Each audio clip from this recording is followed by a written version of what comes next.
안녕하세요. 시청자 여러분. 누구보다 정치 현안을 깊고 넓게 다루는 정치 현안 직설 시간입니다. 오늘 진행을 맡은 저는 장윤미이고요. 재미와 품격을 더한 유익한 프로그램으로 여러분과 오늘도 함께 해보겠습니다. 오늘은 정말 특별한 분, 제가 좋아하고 존경하는 분 모셨습니다. 대한민국 정치를 바로 잡으시려는 분 중에 한 분이시죠. 가장 대표적이기도 하고요. 정바세, 정당 바로 세우기 모임의 신인규 대표님 모셨습니다. 네, 안녕하세요. 네, 안녕하세요. 예, 너무 반갑습니다. 정말 꼭 나오고 싶었던 프로그램에 초대해 주셔서 정말 감사드립니다. 제가 모시게 돼서 정말 영광이고, 저도 제가 영광입니다. 개인적으로는 신인규 변호사님을 상당히 제가 좋아하기도 하고, 좋아한다는 데에는 인간적인 호불호도 담겨 있는 표현이겠지만 정말 존경하는 의미도 제가 앞서 말씀드린 대로 정말 있습니다. 남들이 가기 어려워하는 길, 힘든 길 지금 걷고 있다는 측면에서 그런데요. 아마 많은 분들이 기억하실 겁니다. 이준석 대표 체계에서 사실상 무리하게 막 법적 절차를 여러 건을 가져가면서 법원에서 기각 결정을 받아가면서 당대표직에서 내려왔을 때 신인규 변호사님의 화력이 상당했었죠. 그때부터 이제 국바세라고 해서 국내힘 바로 세우기 운동을 했는데 그 운동이 지금까지 지속적으로 꾸준히 이어져 오고 있다는 사실을 모르는 분들도 많으실 것 같아요. 그래서 정바세, 좀 그 방향성을 좀 설명해 주시죠. 제가 국민의힘 바로 세우기로 사실은 정당 민주주의가 침해된 거에 대해서 제가 이제 당원들을 모아서 소송을 했습니다. 그래서 당을 상대로 가처분을 하게 됐는데요.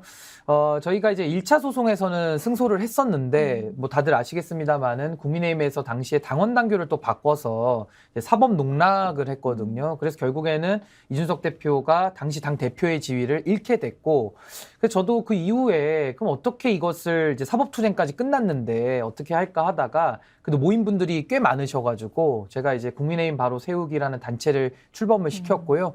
최근에는 국민의힘 바로 세우기로 하다 보니까 또 저희 국민의힘이 국민들 신뢰를 못 얻고 있지 않습니까? 그래서 안에 계시던 분들도 도저히 국민의힘에서 난 못하겠다라고 이탈하는 분들이 많으셨는데 저는 그분들이 굉장히 합리적이시고 또 당을 위하는 충정이 많으시다고 저는 생각을 하거든요.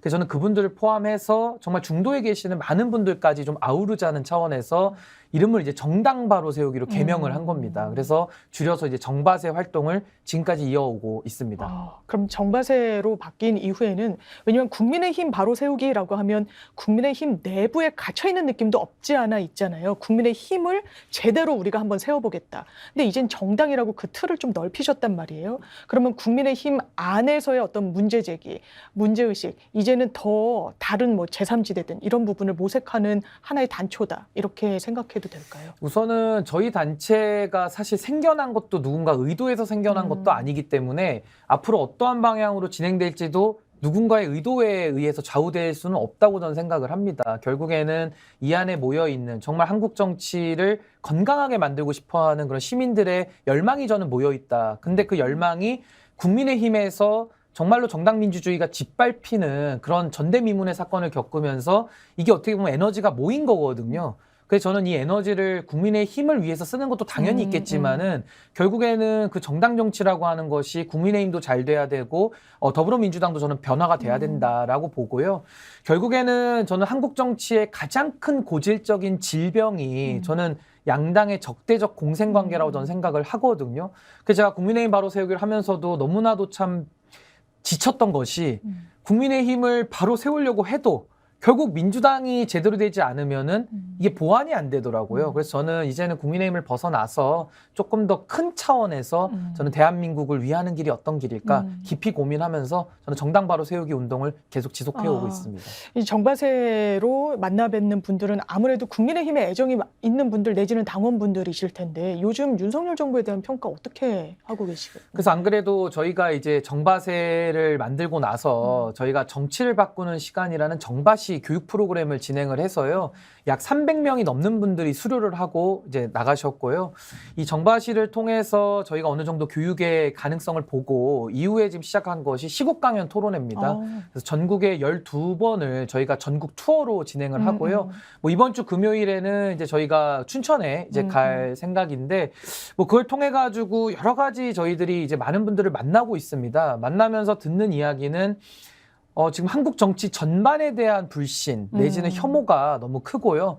그 중간에는 그 핵심에는 결국에는 윤석열 대통령의 이런 뭐 권력의 사유화 내지는 권력을 대해서 그 올바르게 사용하지 않는 부분에 대해 가지고 많은 분들이 지금 거의 뭐 분노를 넘어서서 좀 체념 단계까지 이루고 있는 것이 현실이다. 저는 이렇게 진단하고 있습니다. 사실 윤석열 대통령을 지지하고 투표했던 표를 던졌던 분들도 지금 나오는 지지율을 보면 어느 정도 그 본인의 지지를 걷어들이고 있다라고 사실 볼 수도 있는 것이고 그렇다면 뭐 국민의힘 당원분들이시든 지지를 했던 분들이시든 이게 별반 다를 바는 없겠다라는 생각이 드는데요. 이 신인규 변호사님은 뭐 정바세 활동으로도 바쁘시고 방송 패널로도 워낙에 활약상이 크신데 아마 개인 이야기를 하실 기회가 간간히 있었겠지만 많이는 없었을 수 있겠다는 생각이 들어서 많은 분들이 알고 계시죠. 어떻게 정치에 입문하게 되셨는지 그리고 그 선택을 그 당시에 왜 하셨고 국민의힘에 어쨌든 지지를 하고 그 이념에 공감을 하셔서 정치에 입문을 하신 걸 텐데 그 스토리 등을 좀 설명해 주시죠. 예, 우선은 저는 좀 정치가 굉장히 저는 우리 사회에 중요한 기능을 하는 분야이기 때문에 저는 좀 관심이 많은 편이었고요. 그런데 이제 직접적인 계기는 저는 이제 문재인 정권을 겪으면서 뭔가 진짜 이 한국 정치 좀 바꿔야겠다라는 생각을 제가 많이 갖게 됐습니다. 근데 왜 국민의힘을 선택했느냐라고 물으신다면은 저는 사실 대한민국 정당이라는 것이 어떤 특정한 이념을 가지고 나눠져 있다라기보다는 어떤 과거의 역사성 속에서 그런 이익을 놓고서 서로 나눠져 있는 경향이 많거든요. 그래서 저는 뭐 성향도 보수와 맞기도 해서 제가 보수 정당에 들어왔고 국민의힘이 조금 더 바꾸기가 쉽다라는 판단이 들어서 저는 국민의힘에 입당을 했는데 입당의 경위는 저는 사실은 유승민 대표가 만들었던 새로운 보수당이라고 있습니다. 저는 그 당이 그래도 보수의 가치와 이념을 좀 지켜서 나름의 소신 정치를 하고자 했던 정치인들이 모여 있다고 저는 판단을 했거든요.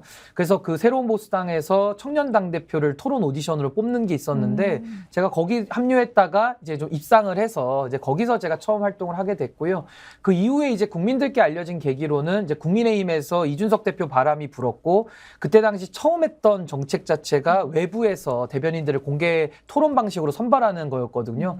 제가 그 나는 국대다 오디션을 통해서 이제 본격적으로 제도 정치에 제가 들어오게 됐고 이게 뭐 운명의 장난인지는 모르겠지만 제가 들어온 시점이 가장 보수가 괴멸돼 있는 상황에서 막 젊은 당대표를 통해 가지고 붐업을 일으키던 시기였어요. 그렇죠. 그땐 토대가 대단히 허약했다고도 보셨던 거죠. 뭐 사실은 보수 정당을 살리기 위해 들어왔다라는 표현이 더 맞을 거고요. 그때 지금 활동하시는 보수 인사들 다 침묵하고 있을 때입니다. 네, 지금은 상황이 많이 바뀌었지만요. 네네. 그래서 저는 그때 처음 제도 정치에 들어와서 제가 처음 상근부 대변인을 맡으면서 처음 맡은 보직이 경선준비위원회 대변인이었거든요. 그러니까 정치 경험도 많이 없는데. 당대표 경선? 아니요. 대선 후보 경선. 대선 후보 경선이요? 네. 네. 그러니까 그때 뭐 윤석열 맡으셨네요. 후보 들어오고 최재형 후보 들어오고 뭐 유승민 후보 이런 분들 계실 때 그 쟁쟁한 분들의 그 경선을 준비하는 제가 경준희 대변인으로 처음 업무를 그렇군요. 시작했고 이후에도 이제 선거관리위원회 제가 대변인을 맡아서 경선 때는 상당히 제가 몸조심을 할 수밖에 없었고요.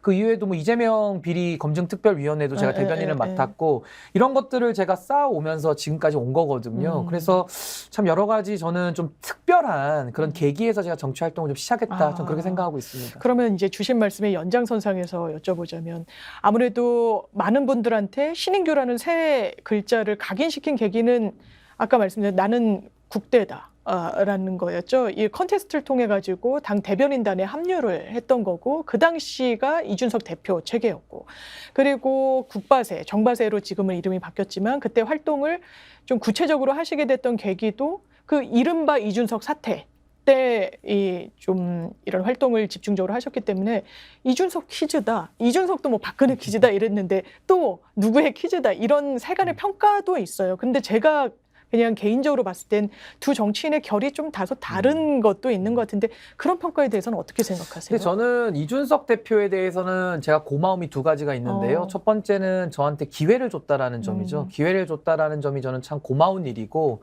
또 하나는 공간을 열어줬다라는 점이 참 고맙습니다. 본인에게. 그 이유는 윤석열 대통령과 그 권력이 살아있을 때 그렇게 끝까지 맞서 싸우기 참 어렵다고 저는 생각하거든요. 근데 이준석 대표가 그렇게 전면에서 싸워줌으로써 저 같은 다른 정치인들에게도 그만큼 저는 공간을 열어주는 그런 역할을 했다라고 저는 생각해서 상당히 저는 고마운 마음을 가지고 있고요. 어찌됐든 이준석 대표와 제가 정치를 같이 하기 때문에 이준석 계로 분류되는 거는 맞는데 누구누구 계라고 하기 위해서는 그 보스가 그 정치인을 영입을 하거나 그래서 그 영입된 사람은 그 보스의 눈치를 봐야 이제 계파가 형성이 되거든요. 근데 저 같은 경우는 이준석 대표가 기회를 줬고 제가 그 안에 들어와서 제가 나름대로 능력을 발휘해가지고 대변인이 됐기 때문에 뭐 나름의 부채의식은 있지만 그것이 계파 수준의 부채의식이라고 저는 생각하지는 않고요. 그리고 또 하나는 저는 그때 이제 조금 더 기억을 거슬러 올라가면 당대표 경선이 있었을 때 이준석 대표도 나왔지만 당시에 김웅 의원이 나왔습니다. 아, 그렇네요. 저는 네. 개인적으로 그때 김웅 의원 제가 지지 선언을 했거든요. 한 300명 모아가지고 제가 김웅 의원을 지지 선언했는데 그것이 뭐 김웅 의원 뭐 개인적인 친소 관계 때문이 아니라 그분이 내걸었던 뭐 따뜻한 보수의 철학 내지는 양육과 교육을 통해서 정치를 바꾸고자 했던 그런 여러 가지 공약들이 제 마음을 울렸기 때문에 제가 지지 선언을 했던 거거든요. 그래서 저랑의 이준석 대표의 인연도 있는 것이고 또 제가 보수 정당에 들어올 때는 저만의 또 정치적인 비전과 가치를 가지고 들어온 것이기 때문에 그것이 뭐 관계성 속에서 있는 것이지 누구의 계파로서 제가 뭐 어느 특정 정치인을 쫓아다니고 뭐 그 안에서 자리를 얻고 이런 생각은 전혀 없습니다. 네. 일단 지금 주신 말씀 들어보면 신인규 변호사한테 어쨌든 마음속 울림을 주었다고 하는 정치인 김웅 의원 그리고 유승민 전 대표 이렇게 언급을 하고 계시는 분들의 공통점은 이른바 보수 진영 내에서 합리적 보수, 개혁 보수라고 분류되시는 분들이라는 점. 근데 특히 유승민 전 대표 같은 경우에는 현 정부에 대해서 정말 쓴소리를 아끼지 않고 있죠. 이만큼 큰 현안이 없기 때문에 이 질문을 던지지 않을 수가 없어 보이는데요. 후쿠시마 오염수 방류가 일단 방출이 됐죠. 30년 동안 방출을 한다는 겁니다. 그리고 계속해서도 오염수가 지금 생성이 되고 있는 상황이라고 해서 30년 이상이 될 거라는 전망도 나오고 있는데 정부가 찬성하는 거 아니다라고 하지만 반대하는 것도 아닌 것처럼 보여요. 저희 이제 국민들이 봤을 때는. 어떻게 평가하세요, 이 문제? 우선은 저는 그 후쿠시마 오염수 방류 결정에 대해서 대한민국 정부가 사실상 방조를 한 거거든요. 저는 이거에 대해서는 역사상 저는 최악의 결정이 될 것이다라고 저는 생각을 합니다. 방조한 부분에 대해서 그렇습니다. 대한민국이 적극적인 반대 의견을 개진하지 않은 부분에 대해서. 그렇습니다. 그 이유는 사실 후쿠시마 오염수라는 것이 간단한 게 아니지 않습니까? 이것은 여러 차원에서 문제제기가 될 수 있는데 결국에는 미래 세대들의 그런 결정권이 완전히 배제된 상황 속에서 피해 가능성만 지금 전가가 된 상황이다. 이게 가장 큰 부분인 것 같고 또 하나는 이런 환경 안보의 차원에서도 멀쩡한 바다에다가 오염물질을 투기하는데 그것을 잘했다고 평가할 수 있는 사람이 있을까요? 그러니까 지금 일본에서도 내지는 이 오염수 방류를 찬성하시는 분들도 안전기준치 이하로 될 거라는 기대 속에서 뿌리면서 괜찮다고 하는 것이지 오염물질이 아니라고 주장하는 사람은 없을 겁니다. 그래서 저는 이런 환경 생태에 대한 영향도 저는 지적하지 않을 수가 없고요. 네. 또 마지막으로는 참 이것이 대한민국의 저는 주권이 어디에 있는가를 저는 물어봐야 된다. 결국에는 일본이 잘못된 결정을 하고 일본의 주권을 행사한다고 한다면은 대한민국은 대한민국의 주권을 가지고 올바른 소리를 해야 되거든요. 그것이 전 세계에 미치는 영향이 큽니다.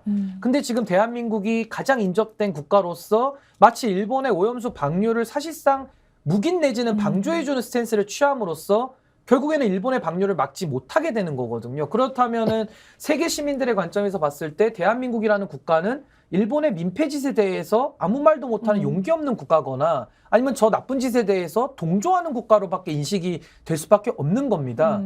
그래서 저는 지금 국민들께서 뭐 식탁 안전이라든지 여러 가지 지금 불안해하는 요소들이 많은데 결국에는 외교의 실패고 국내적으로는 국내 정치의 실패 아니냐. 저는 이 두 가지 차원에서 후쿠시마 오염수 방류 결정에 사실상 묵인하는 것은 최악의 결정이고 전 이 어마어마한 결정을 하면서도 윤석열 대통령이 참모 뒤에 숨고 이런 방구 얘기도 하지 않고 설득하지도 않고 결정 이후에도 와서 보고조차 하지 않는 이런 모습을 보면서는 최고 권력자로서 저는 당당하지 못하다. 이렇게 해서는 국민들의 신뢰를 얻을 수 없다라는 저는 생각을 합니다.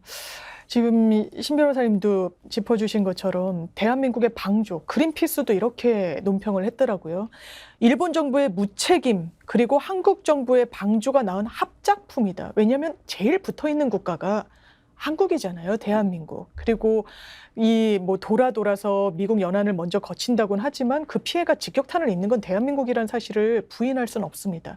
근데 지금 짚어주신 대로 사실상 대통령이 공식적으로 언급한 게 기억에 남지 않아요. 왜? 하지 않았으니까. 선택적으로 침묵하고 계시니까. 이게 사실 국민의힘과 집권 여당한테 상당히 아픈 부분일 것 같아요. 내부에서 이런 쓴소리를 받으면 더 크게 닿을 것 같은데 당에 이런 말이 닿으면 뭐라고 하는 분들은 없으세요? 괜찮으세요? 뭐 저는 누가 무슨 말 한다 그래서 제가 들을 사람은 아니고 사실 뭐 법률적으로도 고의에 의한 살인죄가 있다면은 부작위에 의한 살인죄도 있지 않습니까? 있죠. 그러니까 자기 의무라는 게 있는 겁니다. 지금 같은 상황에서 일본이 저렇게 부도덕한 국제 민폐 짓을 하고 있는데 가장 이웃 국가라고 하고 또 일본과 가까운 이웃이라고 하는 대한민국이 올바른 소리를 하지 못하면서 내지는 또 외교적인 사안에서 많은 부분을 우리가 양보하면서 뭐 동맹이 되겠다, 준동맹이 되겠다, 이거 다 허무맹랑한 소리거든요. 할 말도 못하는데 어떻게 당당한 관계가 맺어질 수 있겠습니까? 이것은 말 그대로 일본 눈치를 보거나 일본에 끌려가는 관계 그 이상 이하도 아니라고 저는 보거든요. 오염수 관련해서 저는 일본의 예를 우리가 배울 필요가 있는데 러시아에서 아주 소량 그거를 일본 위에 바다에다가 던질 때 몰래 던지다가 걸렸거든요. 당시에 일본이 들고 일어났습니다. 들고 일어났어요. 근데 일본은 그런 식으로 자국의 이익을 자국의 주권을 행사함으로써 행사하고 있는데 지금 대한민국은 30년에 걸쳐서 비교도 안 되는 양을 갖다가 지금 오염수를 방류하는 거거든요. 근데 거기에 대해서 한마디의 항의도 못한다? 전 이거 주권국가라고 느껴지지가 않습니다. 대한민국의 주권이 어디 있는지를 저는 물어야 된다고 보는 것이고 이게 더 기가 막힌 것은 정치의 실패인데요. 국민의힘의 인사들이 2년 전에 후쿠시마 오염수 방류 반대 결의안을 냈습니다. 당시에 그 제안자가 조태용 의원인데 지금 안보실장하고 있고요. 네네. 박진 의원도 이름을 올렸고 김기현 의원도 이름을 올렸어요. 박진 의원 지금 장관이시고 외교부 장관이시고 김기현 의원은 지금 대표 아닙니까? 당의 대표. 그렇다고 한다면은 이분들이 2년 전에 반대했을 때는 무슨 생각으로 반대했는지를 좀 전 여쭙고 싶어요. 그리고 해류 얘기도 자꾸 하시는데 뭐 2년 전에는 해류가 반대 방향으로 흘렀습니까? 그게 아니잖아요. 똑같은 해류의 방향이라면은 그때도 반대하면 지금도 반대하는 것이 당연한 것인데 윤석열 대통령이 뿌린다고 해가지고 이걸 찬성으로 돌아서는 거 이거는 저는 국민들 앞에 너무나도 기회주의적인 처신으로 인식될 수밖에 없고 이것은 정치인들의 그 말의 가벼움 내지는 책임지지 않는 정치의 모습을 보여줌으로써 전 정치 불신을 더 가속화시킬 수밖에 없다. 저는 그렇게 생각합니다. 국민 건강권을 어떤 정파적 이해관계로 가져가는 모습, 과거와 180도 달라진 입장을 견제하는 게 뭐 드러났으니까요. 과거 발언이랑 너무 틀리기도 하고. 아까 일본 케이스 말씀을 주셨는데 체르노빌 원전 사고가 났을 때 일본이 공군 전투기를 띄웠었거든요. 이 공기 중에 이 오염도를 책정하겠다는 이유였어요. 그리고 엄청 떨어져 있는 유럽, 뭐 프랑스 이런 인근 국가도 아니었죠. 굉장히 멀리 떨어졌는데 체르노빌과는 거기서 수산물, 농수산물 수입을 금지를 시켰습니다. 자국 국민들의 건강권을 위해서. 최소한 그런 부분에 대해서 이야기를 할 필요는 있지 않을까. 이제 윤석열 정부의 실정이라는 점에 대해서는 저는 합리적인 생각을 가지신 분들 사이에서는 이론의 여지가 없다라고 보는데 또 하나는 인사 문제도 거론을 하지 않을 수가 없을 것 같습니다. 정말 직진, 일방통행, 이동관 전 특보 이제는 후보자가 됐는데 임명을 강행할 것으로 보이고 이 일련의 사태에 대해서는 좀 어떻게 평가하고 싶으세요? 근데 저는 윤석열 대통령의 인사가 저는 뭐 완전히 망사라고 저는 생각을 합니다. 그 이유는 대통령은 인사로서 말하는 거거든요. 그러니까 국정의 개혁에 대한 의지 내지는 쇄신도 또 역시 인사로 말할 수밖에 없는 겁니다. 근데 저는 윤석열 대통령이 처음 당선되고 나서 당선인 비서실장을 장제원 의원을 임명을 했어요. 저는 당선인 비서실장. 당선인 네네. 비서실장입니다. 저는 그때 어떤 생각을 했냐면은 야 이거 완전 MB 쪽 인사들이 우르르 들어가겠다라는 생각을 제가 했고요. 아니나 다를까 지금 1년이 지나니까 MB 대통령이 재선이 됐다라는 이야기들을 서슴지 않고 하거든요. 하나의 신호탄으로 받아들였다 이 말씀이시네요. 그 당시에. 그렇죠. 그러니까 저는 윤석열 대통령이 사실은 보수의 기반이 없고 그러니까 누군가와 손을 잡아야 된다라는 거는 당연한 상수 아니었겠습니까?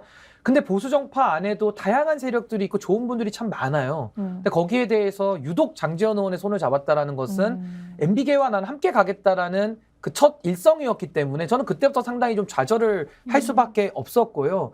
또 하나는 검사 출신이다 보니까 검찰에서 인사들을 많이 갖다 썼거든요. 뭐 금융감독원장이나 국무총리실 비서실장이나 낯선 인사였죠, 사실. 뭐 국정원 기조실장이나 검찰이 모든 가지 거의 않았던 자리에 검사들이 다 갔습니다. 뭐 법제처장도 마찬가지고요. 맞아요. 예. 그래서 저는 오히려 검사 출신이기 때문에 인사권을 행사할 때 더 꼼꼼하게 검사공화국이라는 이야기를 듣지 않도록 노력을 하셨어야 되는데 어느 순간부터 마치 둑이 무너지듯이 어느 순간부터는 이제 검찰 출신 인사를 쓰는 거에 대해서 전혀 미안함도 없고 전혀 문제의식도 없다는 듯이 그런 식의 뻔뻔한 행동들이 나오기 시작했거든요. 그래서 결국에는 윤석열 정권을 두 가지로 설명하자 그러면은 MB 검찰 정권이다. 전 이렇게 설명할 수 있고요.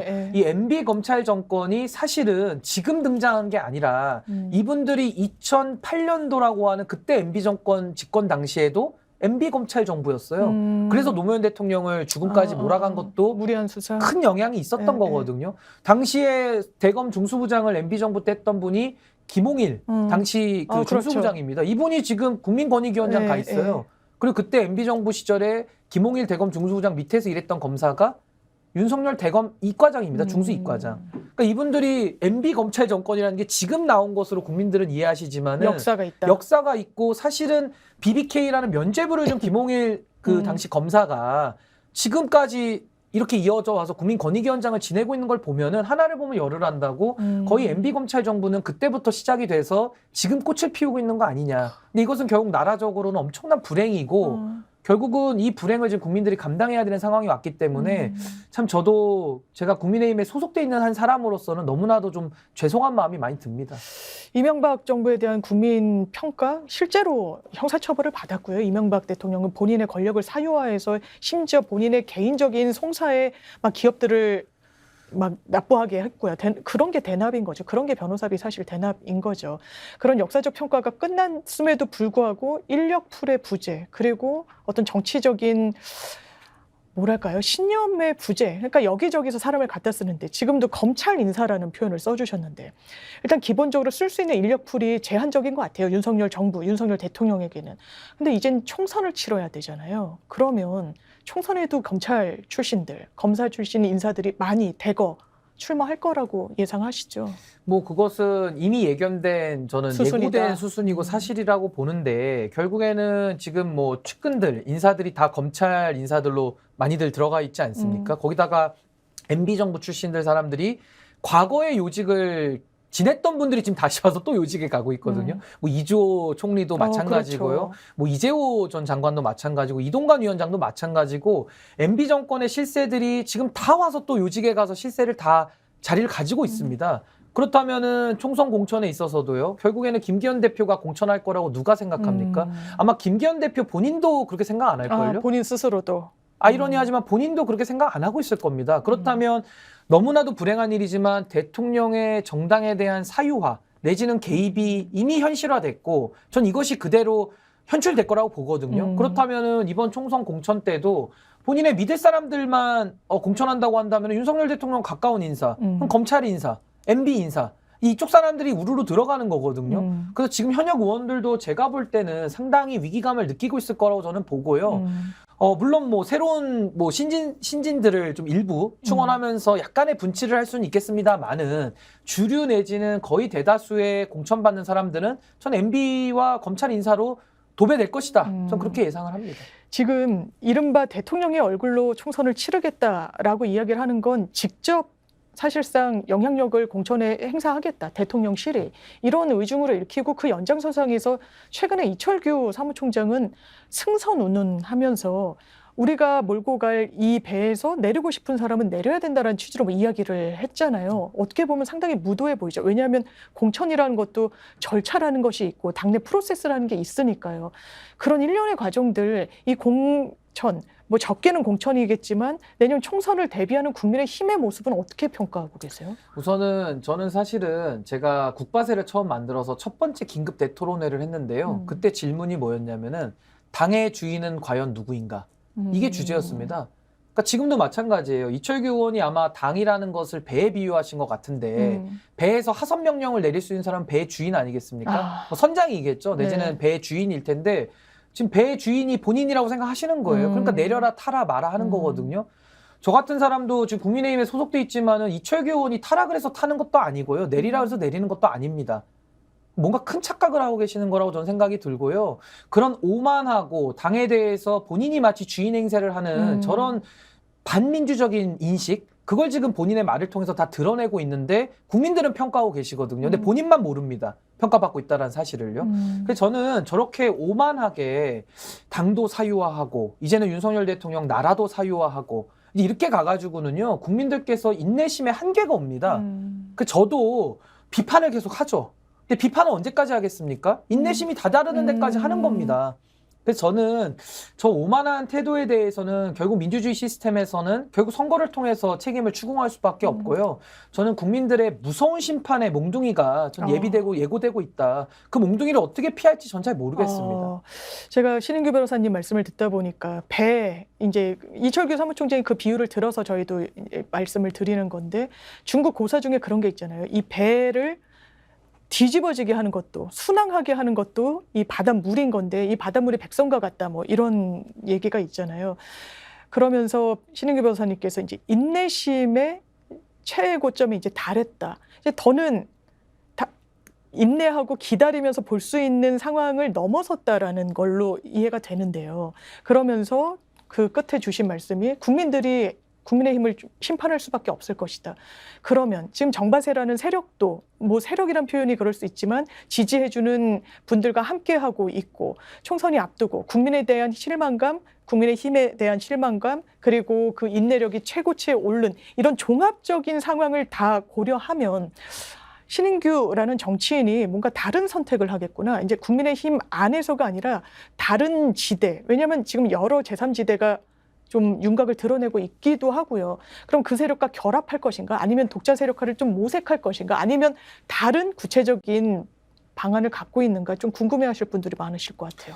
예, 우선은 저도 뭐 정치를 시작한 사람으로서 제가 뭐 선거라고 하면은 이제 송파구청장 선거 나갔다가 제가 떨어진 경험밖에 없지만은 저는 내년 총선이 저는 굉장히 중요한 선거라고 생각을 합니다. 거의 뭐 대한민국에 저는 명운을 가릴 수밖에 없는 특히 그렇게 생각하시는 이유가 매우 있으세요? 중요한 선거라고 생각을 하고요. 물론 그 왜 중요하냐라고 여쭤보신다면은 사실 대한민국이 20년 주기설이 있어요. 근데 저는 그 20년 주기설이 뭐 1961년도 박정희 대통령 그 군사 쿠데타 이후로 또 87년도에 거대한 시민혁명이 있었고 또 그 이후에 2002년도에 노무현 대통령의 그 바람이 있었고 그 이후에 지금 20년이 또 찬 거거든요. 그러네요. 근데 이게 20년이라는 것이 특별할 것이 없는 게 거의 한 세대를 의미합니다. 한 세대가 지나가면 또 다음 세대가 몰려오는 아주 자연스러운 현상이라고 봐서 전 내년 총선이 매우 중요한 대한민국의 시대 정신을 가를 전 그런 분수령이다. 전 이렇게 보고 있고요.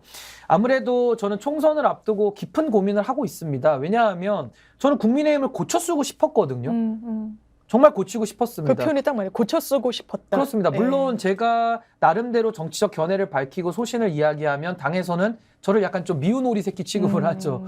그러니까 예를 들면 대선 때는 저희 같은 젊은 사람들 표가 필요하니까 아무 말 안 하고 있다가 이제 와서는 본인들 세상인데 거추장스러우니까 이제 막 치우는 거거든요. 굉장히 폭력적으로요. 눈에 거슬른다고 네, 폭력적으로요. 그러니까 룰도 안 지키고. 그렇기 때문에 저로서는 크게 그분들을 신뢰할 만한 행적은 못 봤다. 그래서 신뢰할 만한 그런 근거들이 없기 때문에 저도 사실은 정치라는 것이 서로 믿고 서로 이렇게 룰을 지키는 가운데에서 정치라는 것이 이루어져야 되는데 지금 신뢰가 깨진 상태 아닙니까? 그렇다면 그 신뢰를 복원할 책임은 그 신뢰를 무너뜨린 측에 있는 거예요. 근데 그런 노력을 언제 하려나라고 저도 지금 기다리고 있는 것인데 아마 저도 제 기대가 충족되지 못할 거라는 거의 이제 확신에 다다르고 있습니다. 네. 그래서 저는 이 중요한 총선 앞에서 제 자신이 마치 옛날에 그 이순신 장군이 사직생이라는 그 각오를 밝히셨듯이 저도 정말 사직생의 각오를 하려고 합니다.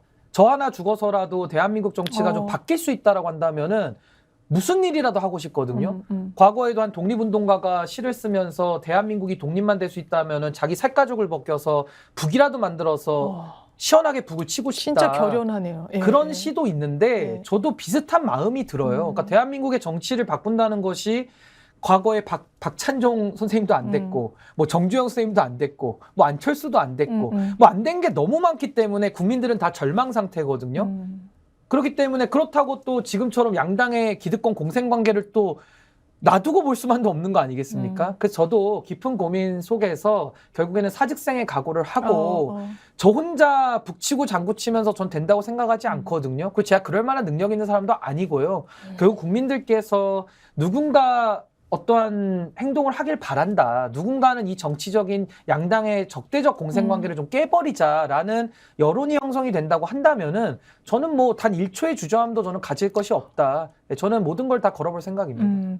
지금 양강 구도 속에서 그 두 개의 거대 정당 속에서 피해보는 국민들에 대해서 이제 계속해서 말씀을 주고 계시고, 그렇다면 현실적으로 이 구도를 깨는 건 외부에서 제3지대가 생김으로써 깨는 방법이 있겠지만, 지금 이 다수 대표제라고 하는 선거구제 개편으로도 이 문제를 해소할 수 있는 거 아니냐라는 이야기들이 나와서요. 거기에 대해서도 많이 고민하고 수기하셨잖아요. 모임도 하시고.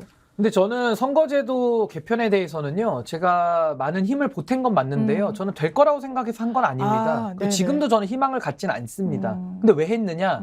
그건 정당한 일이고 필요한 일이라서 제가 한 것이고요. 지금 당장은 어렵지만. 그렇죠. 왜냐하면 대한민국이 결국에는 이런 다당제 구조 내지는 협치 내지는 연대 사회로 가야 되기 때문에 전 장기적으로 그게 갈 거라고 보지만은 지금 정당의 구조를 보시면 저분들이 제도권에 계신 분들이 본인에게 불리한 결단을 하겠습니까? 선거구제 고치기 어려울 거다. 절대 안 하죠. 자기 기득권을 어느 기득권이 스스로 내려놓고 물러난 기득권이 역사에 있습니까? 전혀 없거든요. 그래서 저는 저분들에게, 그러니까 현재 제도권에 있는 분들한테 어떤 제도의 개선이나 이거를 기다린다고 한다면은 저는 정치 안 하는 게 낫습니다.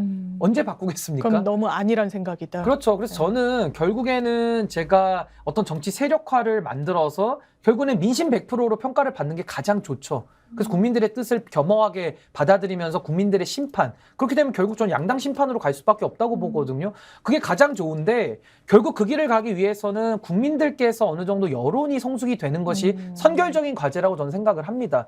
그런 국민들의 움직임이 없는데 먼저 정치인이 나와서 내가 해보겠다라고 한다면은 전 그것도 순서가 안 맞는다고 보거든요. 그래서 지금 뭐 혹시 이제 3당 한다고 나오신 분들이 몇 분 계시는데 저는 그분들의 진정성과 충정은 제가 이해를 합니다만은 본인의 의지만 갖고는 전 안 된다는 확신이 있는 거예요. 결국에 국민들의 뜻, 국민들의 의지, 국민들의 여론.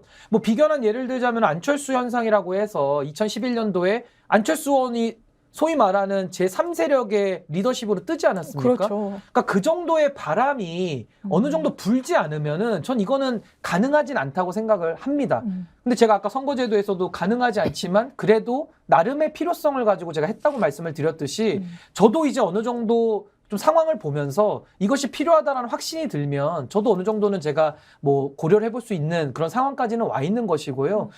결국에는 지금 뭐 예를 들면 뭐 삼지대라는 표현을 저는 좋아하진 않습니다만은 새로운 정치 세력이 필요한 건 맞습니다. 그건 누구나 다 공감하는 것인데 많은 분들이 거기에 기대를 못 갖는 이유는 누가 할 거냐. 그동안 다 실패했는데 절망이거든요. 그러니까 절망 속에서 그 희망을 상상조차 할 수 없는 그런 상황이고 그렇기 때문에 저는 만약에 새로운 정치 세력이 나온다고 한다면요. 저는 국민들 앞에 약속을 해야 된다고 생각을 해요. 무슨 약속이요? 첫 번째는 떴다방을 하면 안 되죠. 그동안은 떴다방 정당을 너무 많이 해가지고요.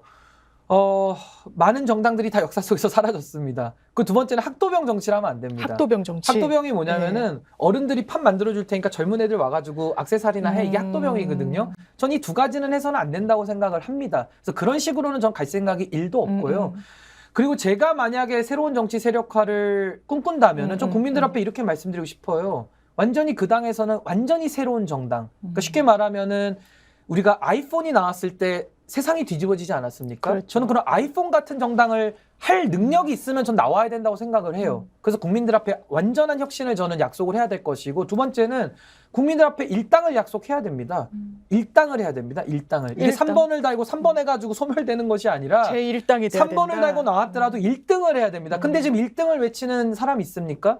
저는 만약에 제가 한다면 전 1등을 하려고 나오는 것이지 1등을 하지 않을 건데 나올 이유가 전혀 없어요. 금태섭 의원도 뭐 수도권 몇십 석 뭐 요 정도를 목표치로 건다 뭐 이렇게 얘기했던 것 같기도 하고. 떴다방이 될 수밖에 없는 슬픈 역사를 되풀이하는 것이고요. 뭐 새로운 선택, 새로운 정치 아무리 얘기해도 이미 새롭다라는 것이 이미 과거에 안철수 후보도 새로운 정치를 많이 했기 때문에 이게 국민들께 어떤 소구력이 작용될 수 있을지는 좀 많이 의문인 점이 있는 것이고, 또 하나는 아까 말씀드린 일당에 대한 희망을 국민들께 드려야 되는 것이고, 두 번째는 결국 그 안에서 대권주자가 나와줘야 됩니다. 그러니까 기존에 있는 대권주자가 들어와도 좋지만은 그 안에서도 충분히 자질을 가진 사람들이 국민들의 평가를 거쳐서 대권주자가 될 수 있어야 되거든요. 그래서 저는 정말로 지금도 대한민국에 좋은 정치인들 제 주변에 많거든요. 그러니까 그분들도 자유롭게 경쟁하면서 국민들의 평가를 받고 대한민국의 새로운 리더십으로 한번 나라 바꿔보겠다라는 그런 약속들이 저는 본물 터지듯이 나올 것을 좀 매우 기대하면서 전 이런 꿈도 전 나름대로 개인적인 희망은 좀 가져봅니다. 하긴 꿈꾸지 않으면 현실화될 수 없죠. 왜냐하면 아예 꾸지 않은 꿈은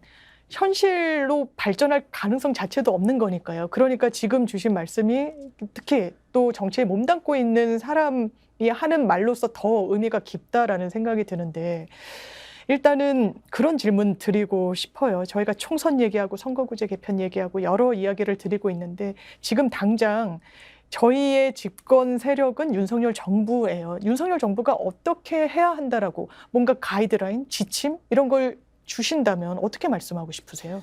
윤석열 정부는 제가 아까 인사적인 면에서는 첫 단추 잘못 꼈다고 제가 말씀을 드렸고요. 정책적인 면에서도 저는 첫 단추 잘못 꼈다고 봅니다. 그 이유는 네. 결국 처음부터 이재명 대표 잡아넣는 거 내지는 민주당 없애는 것이 국정 순위에 가장 최우선에 올라와 있었어요. 근데 그것은 지금 국민들이 바라는 게 아니거든요. 결국에 문재인 정부와 민주당이 못했고 이재명 대표가 부족해서 졌죠. 그럼 패자에 대한 예우도 있는 겁니다. 그러니까 수사를 하지 말라는 것이 아니라 수사를 하더라도 금도를 지키면서 예우를 갖추면서 해야 되는 거예요. 근데 전혀 그런 게 없이 마치 국민들의 100% 지지를 얻는 것처럼 행동을 하고 있거든요. 전 이게 가장 큰 그 오만함이 문제다라고 저는 보는 것이고, 추가로 좀 더 주문을 하자면은 뭔가 하고 싶은 게 있어야 됩니다. 그러니까 나라를 운영하면서 국정 운영의 비전을 가지고 내가 대통령이 되면 대한민국을 어떻게 바꿀 거야가 있어야 돼요. 근데 윤석열 대통령은 지금 1년 3개월 내지 1년 4개월이 지나가는데 지금도 대한민국을 위해서 뭘 하겠다가 없습니다. 유일하게 얘기했던 것이 연금개혁, 노동개혁, 교육개혁 하겠다고 그렇죠. 하는데요. 네. 교육개혁 하겠다고 하면서 교육부 장관도 임명을 못해서 MB때 장관 지금 꺼쓰고 있고 연금개혁에 대해서 안이 나온 게 있습니까? 아무것도 없어요. 그리고 안이 나온다면 뻔히 예상이 되죠. 젊은이들에게 희생을 강요하는 더 내고 덜 받자. 그 누가 합의해 줍니까? 전혀 합의해 줄 수 없는 안을 또 내놓을 거거든요. 그러니까 또 그냥 개혁을 하는 신용만 하다 끝나는 거예요.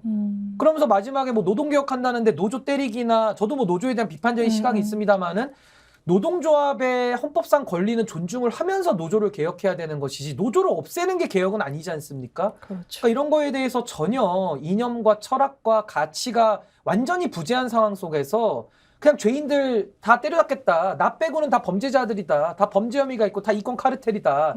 이런 상황 속에서 대통령이 분열적 언어를 쓰고 국민 통합은 완전히 그냥 뒷전에 밀려놓은 상태에서 이 국가 운영이 되겠습니까?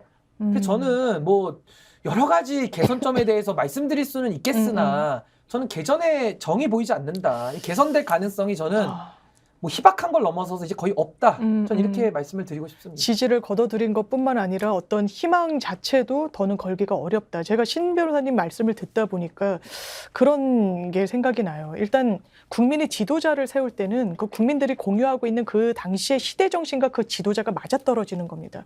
곰곰이 되짚어 보면 윤석열이라는 한 정치인이, 한 지도자가 국민들과 공감했던, 교집합으로 갖고 있던 시대 정신은 없었던 것 같아요. 있었다면 이른바 내로남불, 민주 그리고 진보 진영에 대한 내로남불에 대한 반사 이익을 얻었다는 건데, 이거는 말 그대로 안티 태제인 거잖아요. 무언가에 대한 안티 성격이 있는 거잖아요. 그러니까 본인 스스로 우뚝 설 수 있는 정치적 신념과 이념은 상당히 허약한 상태에서 출범을 했구나. 인사, 아까도 첫 단추부터 잘못 깼다고 말씀 주셨지만 이런 게 다 총체적으로 같이 어우러진 게 아닌가. 그럼 말씀 주시는 끝에 수사에 대해서 말씀 주셨는데, 지금 이재명 대표 너무 많아서 저도 이제 방송을 나가니까 사안에 대해서 정리를 해야 되잖아요. 대장동 하다가 한참 백현동 이슈는 거의 물밑에 가라앉았다가 다시 백현동이 수면 위에 오르면 정신이 없더라고요. 이럴진데 너무 산발적으로 정말 예우가 없다? 뭔가 상당성을 잃었다라는 느낌을 받습니다. 같이 경쟁했던 대선 후보였어요. 뭐 다시금 환기되는 백현동 사건 같은 것도 10년 전의 사건이란 말이에요. 이런 일련의 수사 과정 자체에 대해서는 또 어떻게 평가할 수 있으시겠어요? 뭐 수사에 대해서는 저는 뭐 언급을 피하는 것이 참 좋긴 한데 지금은 저도 정치평론을 하러 다니는데 늘 사법평론하는 것 같아요. 그리고 전 국민이 지금 다 로스쿨 생화되고 있고 왜 굳이 그 형사소송법 규정을 전 국민이 다 알아야 되겠습니까?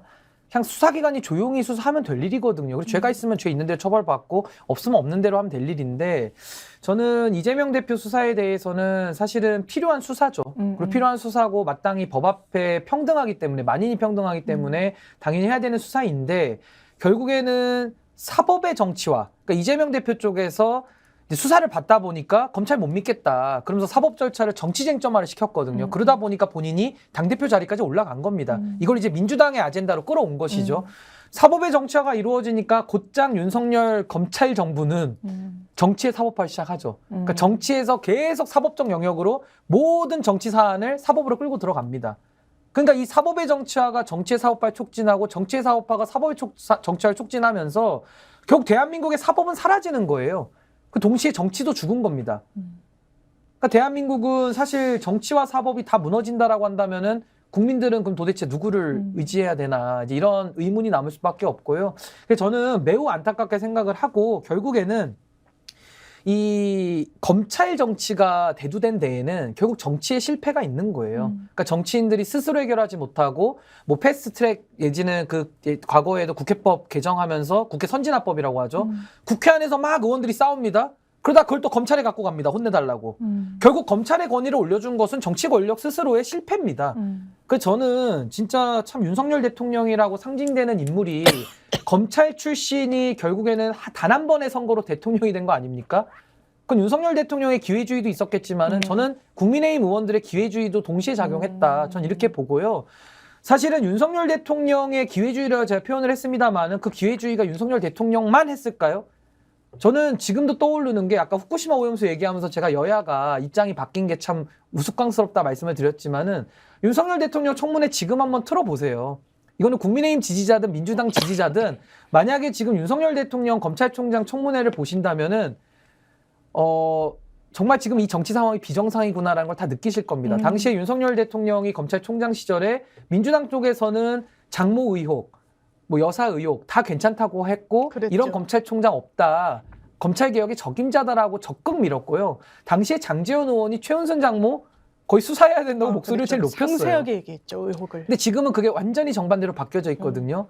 저는 이것이 윤석열 대통령만의 기회주의가 아니라 국민의힘의 기회주의 그리고 민주당도 자신들의 입장에 따라서 한 인물에 대한 평가를 늘 바꾸는 이 기회주의들이 저는 상호 상승작용을 일으킨 거 아니냐. 그래서 탄생한 정부가 윤석열 검찰 정부죠. 사실상에. 그래서 전 이 부분에 대해서는 또 내 탓 하면 끝이 없고요. 과거처럼 노론소론 논쟁하다가 조선이 망했듯이 그렇게 할 수는 없고 이 윤석열 대통령의 탄생과 지금 국정 운영을 통해서 전 국민들께서 한 번은 좀 생각해 보실 필요가 있지 않는가. 좀 그렇게 봅니다. 이렇게 신인규라는 정치인을 보면서 제가 받은 인상은 의외로 정치인들 중에 본인 신념을 갖고 정치하시는 분이 드물다는 생각을 저는 했었어요. 본인이 굉장히 추종하는 아주 교조주의적인 신념 내지는 사람, 그게 본인의 정치적인 어떤 선택을 할 때 바로미터가 되는 분들이 상당히 많으신 것 같더라고요. 근데 신인규 변호사님은 본인이 맞다라고 생각하는 방향과 그 신념, 그걸 따라서 가다 보니까 항상 옳은 선택을 하고 쓴소리도 마다하지 않는다는 생각이 드는데 보면 뭐 여야 할 것 없이 여러 정치인들과 좀 폭넓게 교류하고 그러시죠? 생각도 열어놓고 계시고 그러시죠? 활동도 그렇게 하시고. 저는 다양성 내지는 다원화라는 것이 전 다음의 시대 정신이라고 생각을 하고요. 그 다원화를 위해서라면은 민주주의 시스템만을 지킨다고 한다면은 전 누구와도 대화할 수 있고 누구와도 공통점을 좀 찾으려는 노력을 하고 싶다. 그게 제 소신이기도 합니다. 오늘 정말 귀한 시간 내주셨고 좋은 말씀 들었고 제가 다른 방송에서도 이렇게 간혹 뵙고는 있지만 이렇게 심도 깊게 말씀을 나눈 기회는 사실상 처음이었던 것 같고 지금 시청자분들도 같이 좋은 시간 가지셨길 좀 바라겠습니다. 오늘 시간 내주셔서 너무 감사합니다. 네, 감사합니다. 네. 예, 오늘 정치 현안 직설 신은규 변호사님 모시고 좋은 말씀 들었습니다. 신은규 변호사의 어떤 정치 신념 그리고 그 방향에 많은 분들이 공감해 주시고 박수 쳐주실 것 같은데요. 그 길이 어려운 길이 아니라 비교적 쉬운 길이 되도록 저뿐만 아니라 많은 분들의 응원 있었으면 좋겠습니다. 그럼 정치 현안 직설 다음에 인사드리겠습니다. 감사합니다.